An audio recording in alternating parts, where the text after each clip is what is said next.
त्योहार आते हैं, कोई बात हुई, वो व्यर्थ के खर्चे, ये त्योहार मनाते हैं दिवाली का, दीपावली, ये किस लिए मनाते हैं कि भगवान श्री राम सीता जी को लेकर घर लौटे थे। और फिर चलो पहले तो देसी घी के दीप जलाए जाते थे, हवन हो जाता था, वो भी बढ़िया बात थी, लेकिन एक दिन हवन कर देने से बात नहीं बनती। अपना रोज लगावे घी की दीप है, रोज हवन करे वो। और जब सीता जी को घर से निकाला, फिर भी मनाओ तुम उसने, फिर भी दिवाली मना रहे हो। सीता तो घर से निकाल दी गई थी जिसके आने की खुशी में, और वो दीप जलाए गए थे, और फिर वह निकाल दी करते। वो तो दुखी हुई, वहाँ जंगल में टाइम पास करा बेचारी ने सह परिवार। और श्री राम घर पे, परिवार उसका जंगल में, चाहे वो राजा के कुछ भी बना रहो, एक छोटे से नगर का राजा, अयोध्या का राजा था, चाहे राष्ट्रपति बने जाए पूरी पृथ्वी का, जिसका परिवार कहीं रहा कहीं वो जीव सुखी हो सकता है, और फिर भी दिवाली मनावें और दीप जलावें। तो इस तरह की जो क्रियाएं हैं ये परंपरा है, सूझबूझ का कार्य नहीं है। फिर बम छोड़ते हैं त्योहार के दिन, कितना प्रदूषण फैलाते हैं, आग लग जाती है। तो यह परंपरा बनाई तो बच्चे आकर्षित हुए, इसको समाप्त करेंगे धीरे धीरे। और क्या की खुशी, एक भगत कह रहा था, बोला जी नाम लेने के बाद ज्ञान हुआ हमें, और पहली बार त्योहार मनाया हमने अपना। हमने 10 वर्ष हो गए ना दिवाली मना ली, ना तीज त्योहार मनाए, और ना होली मनाई। कारण क्या रहा कि हमारा परिवार है, 5-6 भाई हैं मेरे दादा, उसमें किसी का कोई मृत्यु हो जाती है, कभी हमारे घर में हो जाती है। पिछली बार मेरी बहन विधवा होगी, सारा 1 साल तो फिर मनाना ही नहीं कुछ भी, 1 वर्ष पूरा नहीं हुआ इतना दूसरी घटना घट लेती है। और 10 वर्ष हो गया हमने कोई त्योहार मना के नहीं देखा। फिर कहाँ गई वो दीपावली। और परमात्मा कहते हैं इसे गंदे लोक में, जैसे नानक साहब जी से कहा था कि आप यहाँ खुशी नज़र नहीं आते, मायूस बने रहते हो। तब नानक साहब जी ने कहा था, ना जाने काल की कर डारे, किसी भी ढल जा पासावे, अर्जी नाते सरते मौत खुड़क दी, उन्होंने केड़ा हंसावे। एक समय एक लड़के का ब्याह था, पहले दिन डीजे बजा रहे, घर में भी नाचे कूदे, बहन भी उसकी घुड़चड़ी पे उसका जो निकाली हुआ फेरी, वो भी चित्र समाचार पत्र में।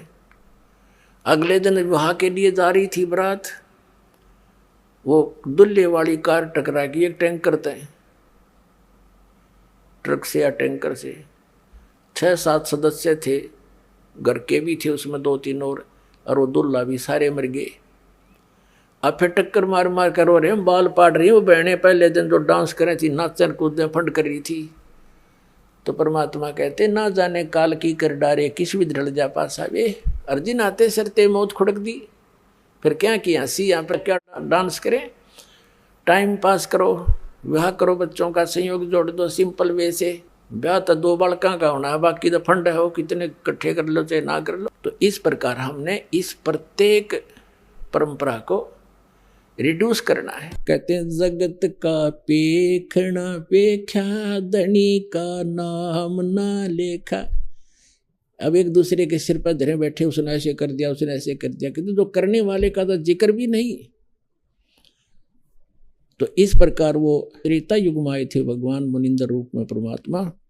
उस समय नल नील को स्वस्थ किया, और श्री रामचंद्र जी के ऊपर जो पहाड़ जैसा दुख था वो पुल बनवाया।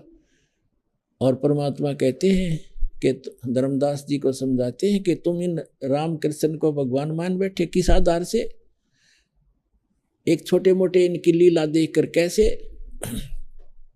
कि श्री कृष्ण जी को तुमने राम मान लिया, भगवान मान लिया, कि उसने गोवर्धन पर्वत उठा लिया, गिरिराज बोलो जिसने।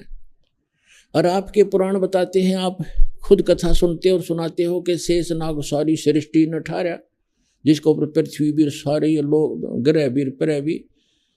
तो एक पहाड़ के ठाण तो भगवान मान लिया, तो शेष नाग क्यों नहीं माना तुमने परमात्मा। और फिर आप ये भी कथा सुनते हो श्री राम के उसमें कि द्रोणागिरी उठा कर ले आए भगवान, ये हनुमान जी द्रोणागिरी उठा ले, तो इनमें भगवान हनुमान भगवान क्यों नहीं।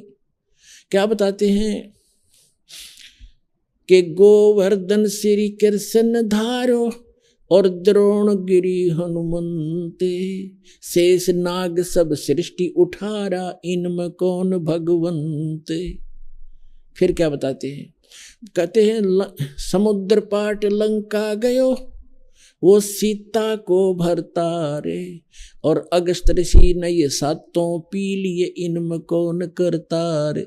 एक अगस्त ऋषि वे हैं जिनमें ऐसी सिद्धि थी कि उन्होंने एक घूंट में सातों समुद्रों को पी लिया था, खत्म खाली कर दिया था इसको, फिर प्रार्थना करी तो वापस उसको छोड़ा था। तो परमात्मा कहते हैं तुम मानते हो कि श्री रामचंद्र जी ने समुद्र पर पुल बना दिया इसलिए भगवान मान लिया। कहते अगस्त ऋषि ने सातों पी लिए थे, वो क्यों ना भगवान माना। फिर कहते काटे बंधन विपत में कठिन कियो संग्राम, चिन्हो रे नर प्राणिया ये गरुड़ बड़ो के राम। ओए होए, कहते तुम्हारा भगवान श्री रामचंद्र जिसको तुम भगवान मानते हो वो तो नागपाश में आ गए थे सारी सेना सब समेत, और गरुड़ ने आकर तुम्हारे भगवान का बंधन काटा था श्री राम का। तो गरुड़ बड़ा हुआ तुम्हारा श्री राम बड़ा हुआ, कुछ तो बुद्धि तो काम ले लो। भजन करो उस रब को जो दाता है कुल सबका, भजन करो उस रब को जो दाता है कुल सबका। वो है कबीर इज गॉड, धानक रूप रहा करतार, अनंत कोट ब्रह्मांड का एक रति नहीं भार, और सतगुरु पुरुष कबीर है ये कुल के सर्जनहार। हम सुल्तानी नानक तारे दादू को उपदेश दिया, जात जुलाहा भेद नहीं पाया वो काशी माए कबीर हो। बोलो सतगुरुदेव।